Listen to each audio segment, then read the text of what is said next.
మనం సంఖ్యాకాండం 14వ అధ్యాయం చూస్తున్నాం కదా. ఈ సంఖ్యాకాండం 14వ అధ్యాయం అన్నది కాదేశు బర్నేలో చోటు చేసుకుంటున్నటువంటి వ్యవహారం. కాదేశు బర్నేలో వేగులు వారు తీసుకుని వచ్చినటువంటి సమాచారాన్ని బట్టి 10 మంది తెచ్చినటువంటి చెడ్డ సమాచారాన్ని బట్టి ఇశ్రాయేలుల సర్వ సమాజం మోషే అహరోనులకు విరోధంగా సనగడము, దేవుని మీద సనగడము, కాలేబు యెహోషువలు తెచ్చినటువంటి ఆ సమాచారాన్ని వాళ్ళు నమ్మకపోవడం, ఈ అవిధేయత తిరుగుబాటు అన్నది కాదేశు బర్నేలో చోటు చేసుకుంటూ ఉంది. దీనికి సంబంధించి మనం ఇప్పటికే చాలా విషయాలు చూసుకున్నాం. అయితే దేవుడు ఈ ఇశ్రాయేలీలు 10 మార్లు నా మహిమను చూచి కూడా నన్ను వీరు పరిశోధించారు. ఐగుప్తులో చేసినటువంటి సూచక్రియలు కానీ, అరణ్యంలో చేసినటువంటి నా మహిమను బయలుపరిచేటువంటి విషయాలను కానీ వీళ్ళు పరిశోధించారు. కాబట్టి మీరు రేపు తిరిగి ఎర్ర సముద్రం మార్గముగా అరణ్యానికి ప్రయాణమై పొండి అనేటువంటి మాట చెప్పాడు. కాదేశు బర్నే అన్నది వాగ్దాన దేశానికి దక్షిణ సరిహద్దు. ఈ దక్షిణ సరిహద్దు నుండి వాగ్దాన దేశాన్ని స్వతంత్రించుకోవాల్సినటువంటి ఇశ్రాయేలీలు అక్కడి నుండి మరలా ఎర్ర సముద్రం వైపుగా అరణ్యానికి ప్రయాణం చేయవలసి వచ్చింది. దేవుడు వారిని అలా శిక్షించాడు. ఇంతవరకు మనం చూస్తున్నాం. ఎప్పుడైతే దేవుడు అలా వెనక్కి వెళ్ళమని చెప్పాడో, ప్రయాణం అన్నది ముందుకు కాకుండా వెనక్కి తిరిగిందో, అప్పుడు ఈ ఇశ్రాయేలుల సమాజం, ఏ ఇశ్రాయేళ్ళు అయితే మేము వాగ్దాన దేశానికి వెళ్ళము, అక్కడ చనిపోతాము, మా భార్యలు మా పిల్లలు కొల్లబోతారు, మేము మరలా ఐగుప్తుకు వెళ్తాము అని సనిగారో వాళ్ళే ఎలా స్పందించారు తిరిగి అన్నదాన్ని మనం చూస్తాం. అంతకంటే ముందుగా దేవుడు మోషేతో ఏమని మాట్లాడుతున్నాడు, ఎర్ర సముద్రం వైపుగా మీరు వెళ్ళండి, మరలా వెనక్కి వెళ్ళండి అని చెప్పాడు కదా. ఆ సందర్భంలో దేవుడు మోషేతో ఇంకా ఏం మాట్లాడుతున్నాడు అన్నది నేను చదివి వినిపిస్తాను. మరియు యెహోవా మోషే అహరోనులకు ఇలాగ సెలవిచ్చాను, నాకు విరోధముగా సనుగుచుండు ఈ చెడ్డ సమాజమును నేను ఎంతవరకు సహింపవలెను? ఇశ్రాయేలీలు నాకు విరోధముగా సనుగుచున్న సనుగులను విని ఉన్నాను. నీవు వారితో యెహోవా వాక్కు ఏదనగా, నా జీవము తోడు మీరు నా చెవిలో చెప్పినట్లు నేను నిశ్చయముగా మీ ఎడల చేసేదను. ఏం చెప్పారు వీళ్ళు? మేము వాగ్దాన దేశానికి వెళ్తే చనిపోతాము, మేము ఐగుప్తులో ఏల చావలేదు, ఈ అరణ్యంలో ఏల చావలేదు అనేటట్టుగా అన్నారు కదా. దాని గురించి దేవుడు మాట్లాడుతూ, మీరు నా చెవిలో చెప్పినట్లు నేను నిశ్చయముగా మీ ఎడల చేసేదను. ఈ అరణ్యంలో చనిపోయింటే ఎంత బాగుండని కేకలు వేశారు. దీనికి దేవుడే మాట్లాడుతున్నాడు అంటే, మీ శవములు ఈ అరణ్యంలోనే రాలును. వీళ్ళే కదా కోరుకున్నారు, అయ్యో మేము ఈ అరణ్యంలో ఎందుకు చావలేదన్నారు కదా. కాబట్టి మీరు కోరుకున్నట్టుగానే మీ శవములు ఈ అరణ్యములోనే రాలును. మీ లెక్క మొత్తం చొప్పున మీలో లెక్కించబడిన వారందరూ, అనగా 20 ఏండ్లు మొదలుకొని పైప్రాయం కలిగి నాకు విరోధంగా సనిగిన వారందరూ రాలిపోవుదురు. యెఫున్నె కుమారుడైన కాలేబును, నూను కుమారుడైన యెహోషువ తప్ప మిమ్మును నివసింపజేయుదునని నేను ప్రమాణము చేసిన దేశమందు మీలో ఎవరునూ ప్రవేశింపరు. ఇది నిశ్చయము. అయితే వారు కొల్లపోవుదనని మీరు చెప్పిన మీ పిల్లలను నేను ఆ దేశం లోపలికి రప్పించెదను. మీరు తృణీకరించిన దేశమును వారు స్వతంత్రించుకొనెదరు. అయితే మీ శవములు ఈ అరణ్యములోనే రాలును. మీ శవములు ఈ అరణ్యములో క్షయమగు వరకు మీ పిల్లలు ఈ అరణ్యములో 40 ఏండ్లు తిరుగులాడుచు మీ వ్యభిచార శిక్షను భరించెదరు. గమనించండి, దేవుడు ఎంతటి కఠినమైన పదజాలను వాడుతున్నాడో. మీ శవములు ఈ అరణ్యములో క్షయమగు వరకు మీ పిల్లలు ఈ అరణ్యములో 40 ఏండ్లు తిరుగులాడుచు మీ వ్యభిచార శిక్షను భరించెదరు. అంతే కదా, దేవునికి విరోధముగా సనగడం అన్నది వ్యభిచారము అని అంటున్నాడు దేవుడు. తర్వాత చూడండి, మీరు ఆ దేశమును సంచరించి చూచిన 40 దినముల లెక్క ప్రకారము దినమునకు 1 సంవత్సరం చొప్పున 40 సంవత్సరములు మీ దోష శిక్షను భరించి నేను మిమ్మల్ని రోసివేసినట్టు తెలుసుకుందరు. దేవుడు అంటున్నాడు, మీరు ఆ దేశమును సంచరించి చూచిన 40 దినముల లెక్క ప్రకారము దినమునకు 1 సంవత్సరం చొప్పున 40 సంవత్సరములు మీ దోష శిక్షను భరించి నేను మిమ్మల్ని రోసివేసినట్టు తెలుసుకుందరు. ఇది యెహోవాను నేను చెప్పిన మాట. నాకు విరోధముగా కూడిన చెడ్డదగు ఈ సర్వ సమాజమునకు నిశ్చయముగా దీన్ని చేసేదను. ఈ అరణ్యముల వారు క్షీణించిపోవుదురు. ఇక్కడనే చనిపోవుదురు అనెను. ఆ దేశమును సంచరించి చూచుటకై మోషే చేత పంపబడి తిరిగి వచ్చి ఆ దేశమును గూర్చి చెడ్డ సమాచారం చెప్పుట వలన సర్వ సమాజము అతని మీద సనుగునట్లు చేసిన మనుషులు, అనగా ఆ దేశమును గూర్చి చెడ్డ సమాచారం చెప్పిన మనుషులు యెహోవా సన్నిధిని తెగులు చేత చనిపోయిరి. ఈ చెడ్డ సమాచారం తెచ్చినటువంటి 10 మంది ఉన్నారు కదా, వీళ్ళు యెహోవా సన్నిధిలో తెగులు చేత అక్కడికక్కడే చచ్చిపోయారు. అయితే ఆ దేశమును సంచరించి చూసిన మనుషుల్లో నూను కుమారుడుగు యెహోషువయు యెఫున్నె కుమారుడుగు కాలేబును బ్రతికిరి. మోషే ఇశ్రాయేలీలందరితో ఆ మాటలు చెప్పగా ఆ జనులు చాలా దుఃఖించరి. ఇంతవరకు మనం ఏం చూసుకున్నామంటే, ఎవరైతే చెడ్డ సమాచారం తీసుకుని వచ్చారో వాళ్ళు అక్కడికక్కడే ప్రాణాలు విడిచారు. ఎవరైతే మంచి సమాచారం తీసుకుని వచ్చారో కాలేబు యెహోషువలు, వీరు దేశాన్ని స్వతంత్రించుకున్నారు. తర్వాత మనం చూస్తాం ఎలా వాళ్ళు స్వతంత్రించుకున్నారు. యెహోషువ అయితే మోషే తర్వాత నాయకత్వాన్ని తీసుకుంటే, కాలేబు యూదా గోత్రంలో శ్రేష్టమైనటువంటి స్వాస్థ్యాన్ని పొందాడు. ఈ సందర్భాన్ని బట్టి మనం ఏం అర్థం చేసుకోవచ్చు అంటే, దేవుణ్ణి గూర్చినటువంటి చెడ్డ సమాచారం మనం చెప్పినప్పుడు ఖచ్చితంగా శిక్షించబడతాం అంతే. దేవుణ్ణి గూర్చి ఒక విషయాన్ని చెప్పేటప్పుడు మనుషుల విమర్శల్లో ప్రశంసల్లో పరిగణలోకి తీసుకోకుండా దేవుని పక్షాన ఉన్నది ఉన్నట్టుగా మనం సత్యం పలికినప్పుడు మనకు స్వాస్థ్యాన్ని ఇచ్చేది దేవుడు, మనల్ని హెచ్చించేది దేవుడు. కాబట్టి మనం ఎప్పుడు కూడా సువార్త చెప్పేటప్పుడు ప్రభువైన యేసుక్రీస్తు వారు ఎవరు, ఆయన ఎందుకు శిలువ మీద ప్రాణం పెట్టవలసి వచ్చింది అనేది మాత్రమే ప్రకటించాలి. బైబుల్ ప్రభువైన యేసుక్రీస్తు వారిని ఎలా పరిచయం చేసిందో దాన్ని మాత్రం మనం చెప్పాలి తప్ప వ్యక్తుల్ని సంతోషపెట్టడానికి, వ్యక్తుల ప్రశంసల కోసమో వారి విమర్శలకు భయపడో ఇలా గనక మనం వాక్యాన్ని వక్రీకరిస్తే, ఎలాగైతే 10 మంది వేగుల వారు చెడ్డ సమాచారం తీసుకుని వచ్చి అక్కడికక్కడే ప్రాణం విడిచారో అలాగే మనం నిత్య నాశనానికి పాత్రులమే. కాబట్టి ప్రభువైన యేసుక్రీస్తు వారి సిలువను గూర్చి మనం ఒక మాట కలపడం కానీ ఒక మాట తీసివేయడం కానీ ఎప్పటికీ జరగకూడదు. ఆయన ఏమి వ్రాయించాడు, ప్రభువైన యేసుక్రీస్తు వారు అంటారు కదా అపోస్తలుడైన యోహానుతో ప్రకటన గ్రంథం చివరిలో, ఈ గ్రంథంలో నీవు ఒక మాటను తీసివేసినా ఒక మాటను కలిపిన శాపగ్రస్తుడివి అని మాట్లాడతాడు కదా. కాబట్టి ప్రభువైన యేసుక్రీస్తు వారి సిలువకి, ఆయన సిలువ త్యాగానికి మనం ఒకదాన్ని కలపడమో తీసివేయడమో, ఎందుకంటే వ్యక్తుల్ని రంజింపజేయడానికి, వ్యక్తుల్ని సంతోషింపజేయడానికి చేసినప్పుడు మనం శాపగ్రస్తులు అవుతాము. ఎలాగైతే 10 మంది వేగుల వారు అక్కడికక్కడే యెహోవా సన్నిధిలో పడి మరణించారు, అక్కడే మరణించారు, లేకపోతే నరకానికి కూడా వెళ్ళి ఉంటారు, ఖచ్చితంగా నరకానికి వెళ్ళి ఉంటారు కదా.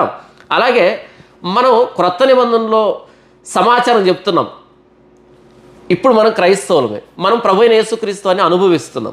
ఎలాగైతే ఆ రోజు వేగుల వారు 40 రోజులు ఆ వాగ్దాన దేశాన్ని చూశారో, సంచరించారో, అలాగే మనం ప్రభువైన యేసుక్రీస్తు వారిలో సంచరిస్తున్నాం. కాబట్టి ప్రభువైన యేసుక్రీస్తు వారు ఎవరు అన్నది మనవ చెబితే కానీ క్రైస్తవానికి బయట ఉన్న వ్యక్తులకి తెలియదు. మనం ఏం చెబితే వాళ్ళు దాన్ని నమ్ముతారు. ఈ 10 మంది చెడ్డ సమాచారాన్ని చెప్పారు, వాళ్ళు ఇశ్రాయేలుల సర్వసమాజం నమ్మింది, సనిగింది, వాళ్ళు కూడా శిక్షను కొని తెచ్చుకున్నారు.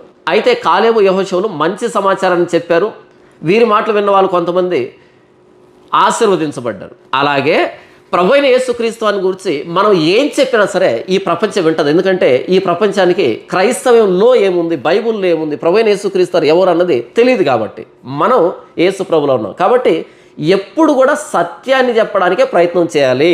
గుంపును సంతోషపెట్టకూడదు, క్రౌడ్ని ఎంటర్టైన్ చేయకూడదు. వాళ్ళు ఏమనుకుంటారో, వాళ్ళు ఇస్తారో ఎవరో, నేను ఎలా బ్రతకాలి, ఇలాంటివి ఉండకూడదు. ఎప్పుడైతే మనం సత్యాన్ని ప్రకటిస్తామో సత్యానికి స్వాస్థ్యాన్ని ఇచ్చేటువంటి బాధ్యత దేవునిది. ఇక్కడ కాలేబు యెహోషువలు మిగిలినటువంటి 10 మంది ఎలా మాట్లాడుతున్నారు కదా, మనం వారికి విరోధంగా మాట్లాడితే ఎలా అని అనుకోలే, దేవుని గణపరిచే ప్రయత్నం చేశారు, వీరు స్వాస్థ్యాన్ని పొందుకున్నారు. దీన్ని మనం ఇక్కడ నేర్చుకోవాలి.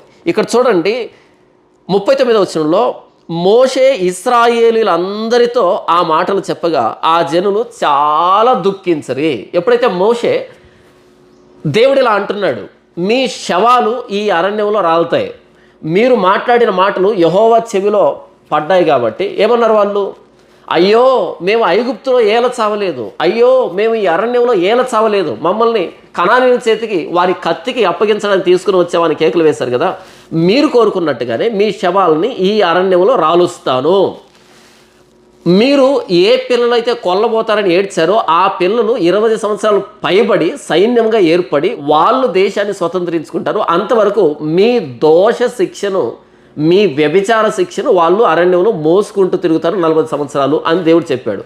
వ్యభిచారం అంటే దేవునికి తిరుగుబాటు చేసేదాన్ని వ్యభిచారము, దేవుణ్ణి వెక్కిరించే ప్రతిదాన్ని వ్యభిచారంగానే బైబిల్ పేర్కొంది. అలా 40 సంవత్సరాలు వారి వ్యభిచార శిక్షను భరిస్తూ వాళ్ళు అరణ్యంలో తిరుగులాడుతూ వచ్చారు. దేవునికి విరోధముగా సనిగి శిక్షను తప్పించుకోవడం అన్నది సాధ్యమయ్యే పని కాదు. దేవునికి విరోధమైన పని చేస్తున్నప్పుడు ఆ సమయంలో మనకు బాగానే ఉండొచ్చేమో, కానీ దేవునికి విరోధంగా ఏదైనా పని చేసినప్పుడు ఆ శిక్షను తప్పించుకోవడం అసాధ్యము. ఎందుకంటే మనం నమ్ముకున్న దేవుడు జీవం కలిగినటువంటి దేవుడు, మనం నమ్ముకున్న దేవుడు జీవాధిపతి, జీవం కలిగిన దేవుడు. కాబట్టి ఆయన ప్రతి మాటను వింటాడు, ప్రతి చర్యను చూస్తాడు. మనం బహు జాగ్రత్తగా ఉండాలి. ఆయన జీవం కలిగినటువంటి దేవుడు వెంటనే శిక్షను అమలు చేశాడు. ఇక్కడ చాలామంది ఏమనుకుంటారంటే, అన్న పై వచనాల్లో మోషేతో దేవుడు ఏమన్నాడంటే, మోషే నీ మాట చొప్పున నేను ఇశ్రాయేలుని క్షమించాను అని అన్నాడు కదా, మరలా ఇక్కడ దేవుడు ఏంటి శాపాన్ని ప్రకటిస్తున్నాడు అనేటువంటి సందేహం వస్తుంది. జాగ్రత్తగా ఆలోచించండి. మోషేతో దేవుడు ఏమన్నాడంటే, మోషే ఎంతకాలము వీరు నా మీద తిరుగుబాటు చేస్తారు, నన్ను అలక్ష్యం చేస్తారు, నా మహిమను అవమానపరుస్తారు. కాబట్టి నేను ఒక్క దెబ్బతో తెగులు చేత వీరందరినీ నాశనం చేసి నీ సంతానాన్ని గొప్ప జనంగా చేస్తా అన్నాడు. ఒక్క దెబ్బతో తెగులు చేత అంటే ఆన్ ది స్పాట్ అందరినీ చంపుతాను అన్నాడు. అప్పుడు మోషే మధ్యవర్తిత్వం వహించి క్షమాపణ కోరితే అప్పుడు క్షమించాడు. దేని విషయమై క్షమించాడు? వారి శిక్షను పూర్తిగా లేకుండా చేస్తానని కాదు ఆయన చెప్పింది, తెగులు చేత చంపకుండా వదిలిపెడతానని. తెగులుతో చంపితే ఆన్ ది స్పాట్ చనిపోతారు. అలా కాకుండా 40 సంవత్సరాలు వాళ్ళు దోష శిక్షను భరించేటట్టుగా చేస్తాను, అందరిని ఒకేసారి కాకుండా 40 సంవత్సరాల వ్యవధిలో చంపుతాను అని చెప్పాడు. అది ఇక్కడ మాట్లాడుతూ ఉన్నది.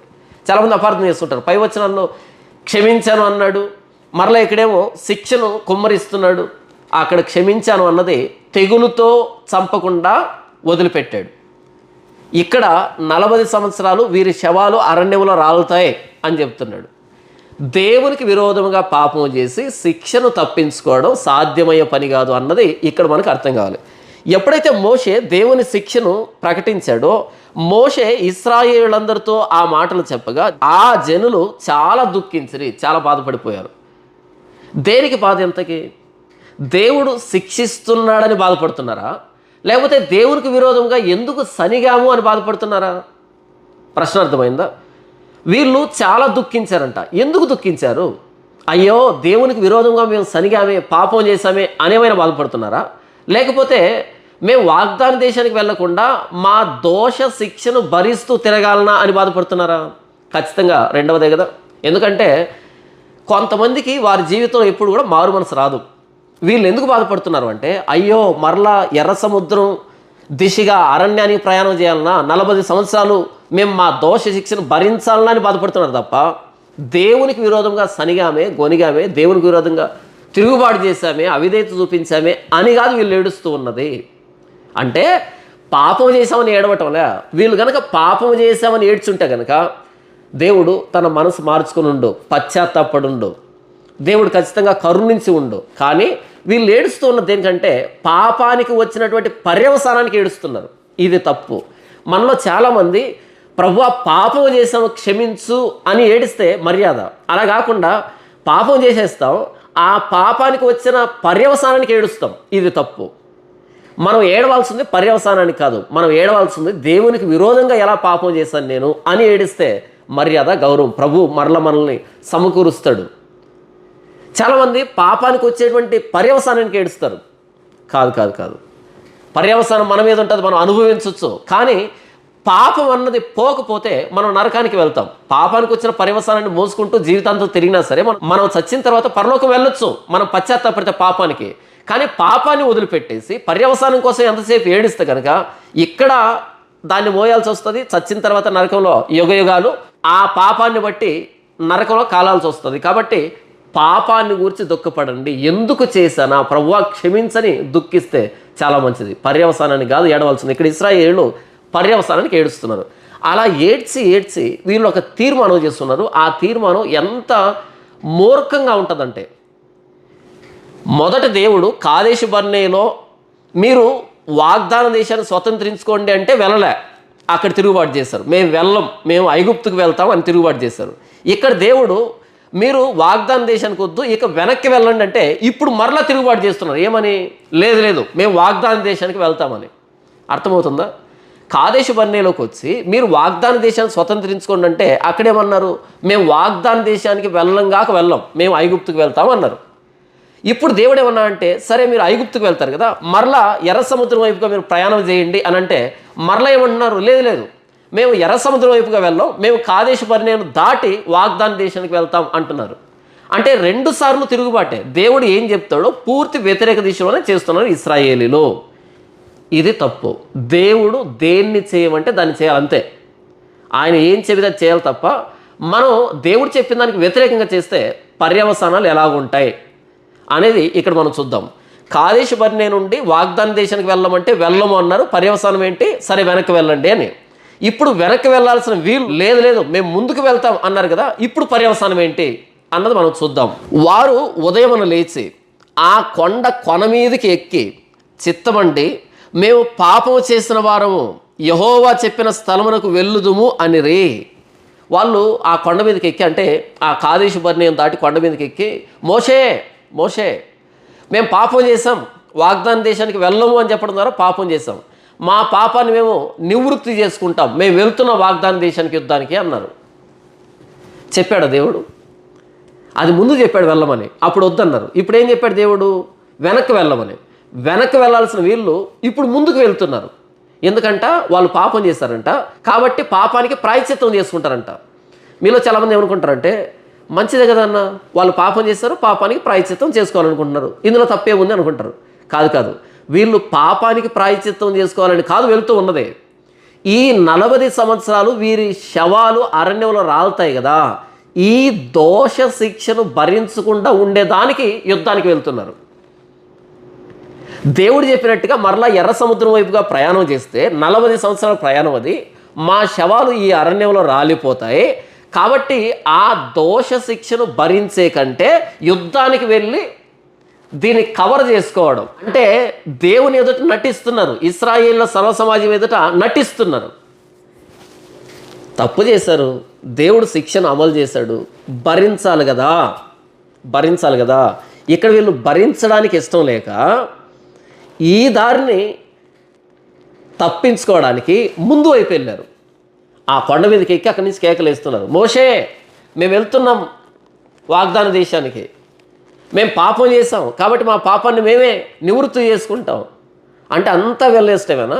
పాపం చేయడం వెళ్ళిష్టమే, పాపాన్ని నివృత్తి చేసుకోవడం వెళ్ళిష్టమే. అంటే దేవుని ప్రస్తావన ఏమీ లేదా? ముందు వెళ్ళమంటే వెళ్ళలేదు, ఇప్పుడు వెళ్ళొద్దంటే మరలా వెళ్తున్నారు. పాపం చేశారంట.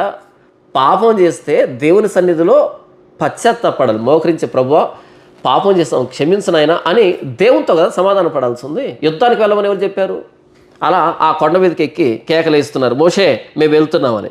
అప్పుడు మోషే ఏమన్నాడు చూడండి. అప్పుడు మోషే, ఇది ఎలా మీరు యెహోవా మాట మీరుచున్నారేమి, అది కొనసాగదు. యెహోవా మీ మధ్యను లేడు గనుక మీ శత్రువులు ఎదుట హతము చేయబడుదురు, మీరు సాగిపోకుడి. ఎలైనగా అమాలేకీలు, కనానీయులు మీకంటే ముందుగా అక్కడికి చేరి ఉన్నారు, మీరు ఖడ్గం చేత కూలుదురు. మీరు యెహోవాను అనుసరించుట మానితిరి కనుక ఇక యెహోవా మీకు తోడై ఉండడని చెప్పెను. మోషే చాలా స్పష్టంగా చెప్పాడు, వెళ్ళొద్దు. ఎందుకు ఇలా చేస్తున్నారు? దేవుడు వద్దన్నాడు కదా, ఎందుకు వెళ్తున్నారు? అటువైపు ఇప్పటికే అమాలేకీలు, కనానీయులు వచ్చి చేరుకున్నారు. వాళ్ళకు తెలిసిపోయింది మనం సరిహద్దుల్లో ఉన్నామని, వాళ్ళు సిద్ధంగా ఉన్నారు. ఇప్పుడు మీరు వెళ్తే మీతో పాటు యెహోవా సన్నిధి రావటం లేదు, యెహోవా మీ మధ్య లేడు, యెహోవా నిబంధన మందసం లేదు, కాబట్టి మీరు వెళ్ళకండి, మీరు వెళ్తే చనిపోతారు అని చాలా స్పష్టంగా చెప్పాడు కదా. ఒక మాటలో చెప్పాలంటే చిన్నపిల్లలు చెప్పినట్టు చెప్పాడు. మరొకసారి చదివినిపిస్తాను చూడండి. అప్పుడు మోషే, ఇది ఎలా మీరు యెహోవా మాట మీరుచున్నారేమి, అది కొనసాగదు. యెహోవా మీ మధ్యను లేడు గనుక మీ శత్రువులు ఎదుట హతము చేయబడుదురు, మీరు సాగిపోకుడి. ఎలైనగా అమాలేకీలు, కనానీయులు మీకంటే ముందుగా అక్కడికి చేరి ఉన్నారు, మీరు ఖడ్గం చేత కూలుదురు, మీరు యెహోవాను అనుసరించుట మానితిరి గనుక ఇక యెహోవా మీకు తోడై ఉండడని చెప్పెను. ఎంత భయానకమైన మాట కదా. మీరు యెహోవాను అనుసరించుట మానితిరి కాబట్టి యెహోవా మీ మధ్య ఉండడు. ఎప్పుడైతే మనం దేవుణ్ణి విడిచిపెడతామో దేవుడు మనతో ఉండడు. దేవుడు మనతో ఉండడు. ఎంత భయానకమైన మాట కదా. ఓ ఇశ్రాయేలులారా, మీరు యెహోవాను అనుసరించడం మానేరు కాబట్టి యెహోవా మీ మధ్య లేడు. ఆయన లేకుండా యుద్ధానికి పోకండి, చనిపోతారు. చాలా స్పష్టంగా చెప్పాడు కదా. అయితే వీళ్ళు ఏం కోల్పోయారో వీళ్ళకి అర్థమైంది. వీళ్ళు తిరుగుబాటు చేశారు కదా కాదేశు బర్నేలో, ఏం కోల్పోయారో వీళ్ళకి అర్థమైంది. కాబట్టి దాన్ని కోల్పోవడం ఇష్టం లేక ఎలాగైనా బలవంతంగా దాన్ని స్వాధీనపరచుకోవాలని యుద్ధానికి వెళ్ళారు మొండిగా. పాపం వీళ్ళు మోషేకు అహరోనుకు విరోధంగా సనుగుతూ ఉన్నప్పుడు వాళ్ళు ఏం చేస్తున్నారో అర్థం కాలే. ఏదో 10 మందిలో కేకలేశారు, కానీ దానికి దేవుడు ఇంత తీవ్రంగా స్పందించి 40 సంవత్సరాలు వీరు అరణ్యంలో తిరుగులాడేటట్టుగా, అరణ్యంలో రాలిపోయేటట్టుగా ఇంతటి శిక్షను కుమ్మరిస్తాడని వీళ్ళు ఊహించలే. ఎప్పుడైతే కళ్ళెదురుగా ఉన్న వాగ్దాన దేశాన్ని కోల్పోయారో, ఎంత కోల్పోయారో వాళ్ళకి అర్థమై ఆ ఫ్రస్ట్రేషన్లో ఎలాగైనా దాన్ని స్వాధీనపరచుకోవాలని, మొండిగా స్వాధీనపరచుకోవాలని అలా యుద్ధానికి వెళ్ళిపోయారు. ఒక్కసారి దేవుడు మనకు దాన్ని ఇవ్వకూడదు అనుకున్నాడంటే మనం దాన్ని సంపాదించలేము. ఒక్కసారి దేవుడు దాన్ని మన దగ్గర నుంచి తీసివేశాడు అంటే మనం దాన్ని సంపాదించుకోలేం. ఇంకొకసారి చెబుతాను, చాలా జాగ్రత్తగా వినండి. ఒక్కసారి ఒక దానిని దేవుడు మన జీవితంలోంచి తీసివేశాడు అంటే మన సొంత ప్రయత్నాలతో, సొంత సామర్థ్యాలతో, మన సొంత తెలివితేటలతో దాన్ని మరలా సంపాదించుకోవడానికి మనం ప్రయత్నం చేస్తే ఈ ప్రయత్నంలో ప్రాణాలు పోగొట్టుకోవడం తప్ప మనం దాన్ని సంపాదించుకోలేం. ఎందుకంటే దాన్ని తీసివేసిన దేవుడు కాబట్టి. ఇక్కడ వాగ్దాన దేశాన్ని వీరి దగ్గర నుంచి తొలగించింది దేవుడు కాబట్టి ఇక వీళ్ళు వెళ్తే ప్రాణాలు పోగొట్టుకోవడం తప్ప వీళ్ళు వాగ్దాన దేశాన్ని స్వతంత్రించుకోరు. ఒకవేళ వీళ్ళు ఇటు ఎర్ర సముద్రానికి ప్రయాణమై రాకపోయినా పర్లేదు, కానీ అక్కడే కాదేశు బర్నేలో ఒక 3 రోజులు 4 రోజులు ఉపవాసం ఉండి ఏడ్చి ప్రభువా క్షమించు అని ఉంటే చాలా బాగుండేది కదా. దేవుడు ఎర్ర సముద్రాన్ని ప్రయాణం కమ్మన్నాడు, ఓకే. కానీ వాళ్ళు అక్కడే నిలవబడి, కాదేశు బర్నేలోనే నిలవబడి, మోషే మాకు 3 రోజులు గడువు, మేము దేవుని సన్నిధిని పశ్చాత్తాపడతాం, క్షమించమని వేడతాం అని 3 రోజులు ఉపవాసం ఉండి ప్రార్థన చేస్తుంటే, ఏడ్చుంటే, పాపాలు ఒప్పుకొని ఉంటే మనం ఇంకో రకమైన చరిత్రను చదివి ఉండేవాళ్ళం కదా. ఎందుకంటే దేవుడు కోపగించుకుంటాడు, శిక్ష విధిస్తాడు, కానీ మనం పశ్చాత్తాపడితే మరలా ఆయన పశ్చాత్తాపడతాడు, మరలా తన ఆలోచనని సవరిస్తాడు, మన కోసం మారుస్తాడు. దుష్టులు మరణము నొందుట చేత నాకేమాత్రమైన సంతోషం కలుగునా, వారు తమ ప్రవర్తన దిద్దుకొని బ్రతుకుటయే నాకు సంతోషము. ఇదే ప్రభువగు యెహోవా వాక్కు. చాలా జాగ్రత్త వినండి. దుష్టులు మరణము నొందుట చేత నాకేమాత్రమైన సంతోషం కలుగునా, వారు తమ ప్రవర్తనను దిద్దుకొని బ్రతుకుటయే నాకిష్టము. దుష్టుడు మరణం నొందడం కాదు దేవునికి కావాల్సింది, వాడు తన ప్రవర్తనను దిద్దుకొని బ్రతకడం దేవునికి ఇష్టం కదా. ఇశ్రాయేలీలు కాదేశు బర్నేలో తిరుగుబాటు చేశారు. దేవుడు వారి మీదకి 40 సంవత్సరాల దోష శిక్షను రప్పించాడు, వారి శవాలు అరణ్యంలో రాలుతాయని చెప్పాడు. కానీ అది కాదు దేవునికి కావాల్సింది. వాళ్ళు తమ ప్రవర్తన దిద్దుకుని ఉంటే కనుక మనం ఇంకో రకమైన చరిత్రను చదవాల్సి వచ్చి ఉండు కదా. అయితే ఇశ్రాయేలు ఏం చేశారు అంటే దేవుని మాటకు వ్యతిరేకంగా అమాలేకీయుల మీదకి, కనానీయుల మీదకి యుద్ధానికి వెళ్ళారు. మోషే వద్దు అంటూ అన్నా సరే వెళ్ళారు. ఎందుకంటే వాళ్ళు ఏం కోల్పోయారో వాళ్ళకి అర్థమైంది. కాబట్టి బలవంతంగా దేవుడు ఇవ్వని దాన్ని బలవంతంగా తీసుకుందామని యుద్ధానికి వెళ్ళారు. ఇది మూర్ఖత్వం. ఏం జరిగిందో చూద్దాం. అయితే వారు మూర్ఖించి, అంటే మోషే చెబుతూ ఉన్నా సరే, అయితే వారు మూర్ఖించి ఆ కొండ కొనకెక్కిపోయిరి. అయినను యెహోవా నిబంధన మందసమైనను మోషే అయినను పాలెంలో నుండి బయలు వెళ్ళలేదు. అప్పుడు ఆ కొండ మీద నివాసముగా ఉన్న అమాలేకీయులను, కనానీయులను దిగి వచ్చి వారిని కొట్టి హోర్మా వరకు వారిని తరిమి హతము చేసిరి. ఎప్పుడైతే మోషే చెప్తూ ఉన్నా సరే, మందసం రాకపోయినా సరే మూర్ఖంగా వెళ్ళారు యుద్ధానికి, అక్కడున్న అమాలేకీయులు, కనానీయులు వచ్చి వీరిని తరిమి తరిమి చంపారు. హోర్మా వరకు తరిమి తరిమి చంపారు. దీని గురించి ద్వితీయోపదేశకాండంలో ఇంకొంచెం వివరంగా ఉంటుంది, నేను చదివి వినిపిస్తాను. యెహోవా నాతో ఇట్లా నేను యుద్ధమునకు పోకుడి, నేను మీ మధ్యను ఉండను గనుక వెళ్ళకుడి, మీరు వెళ్ళినను మీ శత్రువులు ఎదుట హతము చేయబడదునని వారితో చెప్పము. ఆ మాటలు నేను మీతో చెప్పినప్పుడు మీరు వెనక యెహోవా మాటకు తిరగబడి మూర్ఖులై ఆ మన్యమునకు వెళ్ళితరి. అప్పుడు ఆ మన్యములో నివసించిన అమోరీయులు మీకు ఎదురుగా బయలుదేరి వచ్చి కందిరీగల వలె మిమ్మను తరిమి హోర్మా వరకు సేయర్లు మిమ్మను హతము చేసరి. చూడండి ఆ వర్ణం చూడండి, కందిరీగల వలె మిమ్మను తరిమి హోర్మా వరకు సేయర్లు మిమ్మను హతము చేసరి. తర్వాత మీరు తిరిగి వచ్చి యెహోవా సన్నిధిని ఏడవగా యెహోవా మీ మొరను లక్ష్య పెట్టలేదు, మీ మాట వినలేదు. వీళ్ళు యుద్ధానికి వెళ్ళారు. యుద్ధంలో అమాలేకీయులు కనానీయులు వీరిని ఎలా చంపారు అంటే కందిరీగలు తరిమినప్పుడు ఎలాగుంటుందో పరిస్థితి అలా తరిమారంట. ఎప్పుడైనా మిమ్మల్ని కందిరీగలు తరిమినప్పుడు మనం ఎటు పరిగెడుతున్నామో ఏం చేస్తున్నామో మనకు అర్థం కాదు. ఎందుకంటే అవి కొడతాయి కదా. 10-15 కందిరీగలు మన చుట్టూ చుట్టుకున్నప్పుడు ఒకటి ఇక్కడ కొడితే, ఒకటి వెనకాల కొడితే, ఒకటి ముఖానికి కొడితే అప్పుడు మనకు దిక్కు తోచదు, ఎలా పరిగెడుతున్నామో తెలియదు, ఎక్కడ పడుతున్నామో తెలియదు కదా. కందిరీగలు తరిగితే చాలా దారుణంగా ఉంటుంది. ఎలా వర్ణిస్తున్నాడు ఈ యుద్ధాన్ని అంటే అమాలేకీయులు కనానీయులు వీరిని కందిరీగల వలె తరిమారంట. ఎక్కడ దాకా? హోర్మా అనే ప్రదేశం వరకు కందిరీగలు తరిమినట్టుగా తరిమారంట. అంత దిక్కుతోచినటువంటి ఓటమి పాలయ్యారు. అలా ఓడిపోయి వచ్చి యెహోవా సన్నిధిని ఏడ్చారంట. చాలామందిని హతం చేశారు వాళ్ళు. మిగిలినటువంటి వాళ్ళు యెహోవా సన్నిధిని ఏడ్చారు.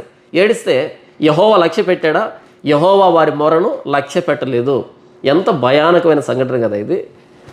కాదేషు బర్నేకి వచ్చారు, మీరు వెళ్ళండి అంటే మేము వెళ్ళమన్నారు. సరే వెనక వెళ్ళమంటే లేదు మేము ముందుకు వెళ్తారు, మరలా వెళ్ళారు. వారి మీదకి యుద్ధానికి వెళ్తూ ఉంటే మోషే వద్దన్నాడు, అయినా సరే వెళ్ళారు. వాళ్ళు తరిమి చంపారు. చనిపోయిన వాళ్ళు మినహాయిస్తే మిగిలిన వాళ్ళు వచ్చి ఏడ్చారు యెహోవా సన్నిధిని. యెహోవా వారి మొరను లక్ష్య పెట్టలేదు. ఎంత భయానకమైన సంఘటన చోటు చేసుకుంది. ఇది హోర్మా అనుభవం.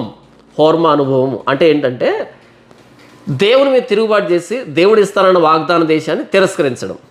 నంబర్ 2, దాన్ని కోల్పోయిన తర్వాత కోల్పోయిన దానికోసం మరలా ప్రయాసపడడం సొంత శక్తి సామర్థ్యాలతో. ఇది హోర్మా అనుభవం. బహుశా మనందరికీ ఇది ఉంటుంది. మనం పాపం చేసే ఒకదాన్ని కోల్పోతాం. కోల్పోయిన దాన్ని మరలా పొందుకోవడానికి మన శాయశక్తుల ప్రయత్నం చేస్తాం. పొర్రపాటును కూడా అది మనకు దక్కదు, ఎందుకంటే దాన్ని దూరం చేసిన దేవుడు కాబట్టి. దీన్ని హోర్మా అనుభవం అంటారు. అయితే చాలామంది వారి తెలివితేటలు ఉపయోగిస్తారు, వారి డబ్బును ఉపయోగిస్తారు, పలుకుబడిని, శక్తిని ఏంటంటే ఉపయోగిస్తారు. ఈ ప్రయాసలో ప్రాణం పోగొట్టుకోవడం తప్ప దేవుడు ఒక్కసారి దాన్ని తీసివేస్తే అది ఎప్పటికీ మనకు దక్కదు, అంతే. అయితే క్షమాపణ పెడదాం, కనీసం ప్రభుతో సహవాసమైనా ఉంటుంది.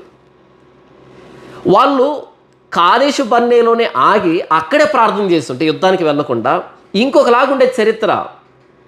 దుష్టుడు మరణం నొందుట నాకేమాత్రమైన సంతోషాన్ని కలుగజేస్తుందా? వాళ్ళు తమ ప్రవర్తన దిద్దుకొని బ్రతకడమే కదా నాకు కావాల్సిందంటాడు దేవుడు. కాబట్టి శిక్ష వచ్చిందా, ఇబ్బంది ఏమీ లేదు. ఆ శిక్షలోనే క్షమాపణ అడుగుదాం, ఆ శిక్షలోనే పశ్చాత్తాపడదాం, ఆ శిక్షలోనే అంతకంతకు దేవుణ్ణి ఆశ్రయిద్దాం, ఆయన పాదాలు పట్టుకుందాం. ఎలాగైతే యాకోబు మోసం చేసి అన్న దగ్గరికి వస్తున్నప్పుడు అన్న సైన్యాన్ని వేసుకొని అంటే సమూహాలను వేసుకొని ఎదురుగా వస్తున్నప్పుడు యాకోబు ఏం చేశాడు? దేవుని పాదాలు పట్టుకున్నాడు, పెనుగులాడాడు. నీవు నన్ను ఆశీర్వదిస్తేనే కానీ నేను నిన్ను వదిలిపెట్టను. అంతగా పెనుగులాడితే దేవుడు ఏం చేశాడు? ఆశీర్వదించాడు. కాబట్టి దేవుడు మన మీద కఠినంగా ఉన్నాడా? ఇబ్బంది ఏమీ లేదు. ఆయన పాదాలు పట్టుకుందాం. ప్రభువా చంపితే నువ్వే చంపు, చంపితే నువ్వే చంపు, చంపితే నువ్వే చంపు అని ఆయన పాదాలు పట్టుకొని నీవు నన్ను ఆశీర్వదిస్తే కానీ నేను నిన్ను వదిలిపెట్టను అంత మొండి పట్టు పడితే దేవుడు ఖచ్చితంగా పశ్చాత్తాపడతాడు, తన మనసు మార్చుకుంటాడు. దుష్టుడు మరణం నొందడం కాదు ఆయనకు కావాల్సింది, తన ప్రవర్తన దిద్దుకోవడం. మోసగాడైన యాకోబు ఆయన పాదాలు పట్టుకొని ఆయన తుంటి విరిగినా సరే నీవు నన్ను ఆశీర్వదిస్తేనే కానీ వదిలిపెట్టను అన్నాడు కదా. ఇది దేవునికి కావాల్సింది, ఇది దేవునికి కావాల్సింది. కొన్ని సందర్భాలు మనం ఏశావులాగా మూర్ఖంగా ప్రవర్తిస్తాం. ఒక్క పూట కూటి కోసం జ్యేష్ఠత్వాన్ని సైతం తాకట్టు పెట్టేస్తాం. ఒక్క పూట కూటి కోసం జ్యేష్ఠత్వాన్ని సైతం తాకట్టు పెట్టేస్తాం. అంటే ఈ లోకంలో పాపాలు ఎలాగుంటాయంటే ఒక్క పూట కూడు ఎంత అల్పమైందో అంత అల్పమైనటువంటి పాప భోగాల కోసం శాశ్వతమైనటువంటి దేవుని రాజ్యాన్ని, దేవుని సహవాసాన్ని, ఆయన ప్రేమనే, ఆయనతో సంబంధాన్ని మనం తిరస్కరిస్తాం. ఏశావులాగా భ్రష్టులం అయిపోతాం. తర్వాత ఏశావు ఆశీర్వాదం కోసం ఎంత వెంపర్లాడినా సరే ఆశీర్వాదం దక్కలేదు. ఏశావు తర్వాత ఆశీర్వాదం కోసం ఎంతో వెంపర్లాడాడు, ప్రయాసపడ్డాడు, కానీ దక్కిందా? దక్కలేదు. అంతే. అవకాశం ఉన్నప్పుడు మనకు తెలియదు. ఆ అవకాశాన్ని కోల్పోయిన తర్వాత అప్పటికైనా పశ్చాత్తాపడితే మంచిది. అప్పటికి కూడా పశ్చాత్తాపడకుండా బలవంతంగా సాధించాలి అని అనుకుంటే కనుక సాధించేదేముండదు, ప్రాణాలను పోగొట్టుకోవడం తప్ప. అంతే. ఇది హోర్మా అనుభవం. నాకు తెలిసి చాలామంది జీవితాల్లో ఇది ఉండొచ్చు. చాలామంది జీవితాల్లో ఇప్పటికే హోర్మా అనుభవంలో ఉండొచ్చు. అయితే శుభవార్త ఏంటంటే ప్రభువైన యేసుక్రీస్తు వారిని బట్టి అపోస్తలుడైన పేతురు ప్రభువైన యేసుక్రీస్తు వారు ఎవరో నాకు తెలియదని ముమ్మారు బొంకాడు, ముమ్మారు అబద్ధం చెప్పాడు. అయితే పశ్చాత్తాపడి ఏడ్చాడు. ప్రభువా క్షమించు నాయనా, పశ్చాత్తాపడి ఏడ్చాడు. ప్రభువైన యేసుక్రీస్తు వారు వదిలిపెట్టలే. తనని అపోస్తలులో అగ్రగణ్యుడిగా చేసి సంఘానికి నాయకుడిగా ప్రభువైన యేసుక్రీస్తు వారు నియమించాడు. ఎలాగైతే కాదేశు బర్నేలో ఇశ్రాయేలు తిరస్కరించారో, ఇటు వెళ్ళమన్నప్పుడు తిరస్కరించారు, ఇటు వెళ్ళమన్నప్పుడు తిరస్కరించారు, వద్దు అన్నప్పుడు తిరస్కరించారు, వాళ్ళు నాశనం అయ్యారు. కానీ ప్రభువైన యేసుక్రీస్తు వారి విషయంలో అపోస్తలుడైన పౌలు ముమ్మారు బొంకాడు, అబద్ధం చెప్పాడు. నాకెవరో తెలియదు ఆయనను ఒట్టు పెట్టుకోవడానికి కూడా సిద్ధపడ్డాడు. అయితే ప్రభువైన యేసుక్రీస్తు వారు పేతుర్ని తిరస్కరించలేదు, క్షమించాడు. ఎందుకంటే పేతురు పశ్చాత్తాపడ్డాడు. ఇదే తప్పుని ఇస్కరియోతు యోధా కూడా చేశాడు. అయితే ఇస్కరియోతు యోధా ప్రభువైన యేసుక్రీస్తు వారి దగ్గర వచ్చి క్షమాపణ వేడకుండా ప్రధాన యాజకుల దగ్గరికి వెళ్ళి అక్కడ పశ్చాత్తాపడ్డాడు. పశ్చాత్తాపడవలసిన స్థలం మనుషుల దగ్గర కాదు, ప్రభువైన యేసుక్రీస్తు వారి ఎదుట. ప్రభువైన యేసుక్రీస్తు వారి సిలువను బట్టి మనకున్న ధైర్యం ఏంటంటే ఇప్పటికే మనం హోర్మా అనుభవంలో ఉన్నప్పటికీ మన కోసం సిలువలో ప్రాణం పెట్టిన ప్రభువైన యేసుక్రీస్తు వారి దగ్గరకు వచ్చి సాగిలు పడినప్పుడు, పశ్చాత్తాపడినప్పుడు ఆయన మరలా మన ప్రయాణాన్ని సులభతరం చేస్తాడు. ప్రభువైన యేసుక్రీస్తు వారు తనను హింసిస్తున్న వారి కోసం ప్రార్థన చేశాడు. కాబట్టి నీవు ఒకవేళ హోర్మా అనుభవంలో ఉంటే గనక, అంటే శత్రువుల చేత కందిరీగల వలె తరమబడుతూ, చంపబడుతూ, ఇటు దేవుడు నీ మొర వినకుండా శత్రువుల చేతిలో ప్రాణాలు పోతూ, అటు వాగ్దాన దేశం లేకుండా ఇటు ప్రయాణంలో రాలిపోతూ, ఎటు చూసినా సరే గడ్డు పరిస్థితులు ఉండేటువంటి ఈ హోర్మా అనుభవంలో నీవు ఉంటే గనక ఇప్పుడే మోకరించి ప్రభువైన యేసుక్రీస్తు వారు సిలువ చెంత నీ పాపాలన్నీ ఒప్పుకో, పశ్చాత్తాపడు. ఆయన నిన్ను క్షమించాడనే నిర్ధారణ నీకు వచ్చేంత వరకు రాత్రింబవులు ప్రార్థన చేయి. ఇబ్బంది ఏమీ లేదు. ఎందుకంటే అరణ్యంలో రాలిపోయే కంటే రాత్రింబవులు ప్రార్థన చేయడం మంచిది కాదా? అమాలేకీలు కనానీయుల చేతిలో కందిరీగల వలె తరంబడి చంపబడడం కంటే దేవుని సన్నిధిలో పశ్చాత్తాపడడం మేలు కదా? కాబట్టి హోర్మా అనుభవం అన్నది భయంకరమైంది. మన తిరుగుబాటును బట్టి, మన పాపాన్ని బట్టి మనకు వచ్చింది, దేవుడిచ్చాడు. అయితే ప్రభువైన యేసుక్రీస్తు వారి సిలువను బట్టి మనకున్న ధైర్యం ఏంటంటే మన ప్రభువైన యేసుక్రీస్తు వారి దగ్గర క్షమాపణ ఉంది. ఎంతటి పాపైనా, ఎంత పాపం చేసినా సరే నీకు ప్రభువైన యేసుక్రీస్తు వారిలో క్షమాపణ ఉంది. ఆయన క్షమిస్తాడు. మనం పుట్టక ముందే మన కోసం సిలువలో ప్రాణం పెట్టిన దేవుడు, మన ప్రతి విషయాన్ని తెలిసిన దేవుడు, మనం ఆయన పాదం చేత సాగిలపడి క్షమించమని వేడినప్పుడు మనల్ని క్షమించడానికి సిద్ధమైన మనసు కలిగిన దేవుడు మన కోసం ప్రాణం పెట్టిన మన ప్రభువైన యేసుక్రీస్తు వారు. కాబట్టి ఈ హోర్మా అనుభవంలో ఉన్న నీవు కల్వరి సిలువ దగ్గరికి రా. ఆ రోజు వాళ్ళు అమాలేకీల మీదకి, కనానీయుల మీదకి యుద్ధానికి వెళ్ళారు సొంత శక్తిని ఆధారం చేసుకొని. కాదు, మనం ప్రభువైన యేసుక్రీస్తు వారి సిలువ దగ్గరికి వద్దాం. మన శక్తిని, మన భక్తిని, మన నీతిని, యథార్థతను ఆధారం చేసుకొని కాదు, కేవలం ప్రభువైన యేసుక్రీస్తు వారి సిలువ త్యాగాన్ని ఆసరా చేసుకొని, ఆయన సిలువలో గార్చిన రక్తాన్ని బట్టి, ఆయన చూపిన ప్రేమను బట్టి మనకు ఉండేటువంటి ధైర్యం ఇది. హోర్మా అనుభవంలో ఉంటే కనుక ప్రభువైన యేసుక్రీస్తు వారి సిలువ దగ్గరికి రా. మన హోర్మా అనుభవం మన సంతోషానికి కారణంగా మారుతుంది.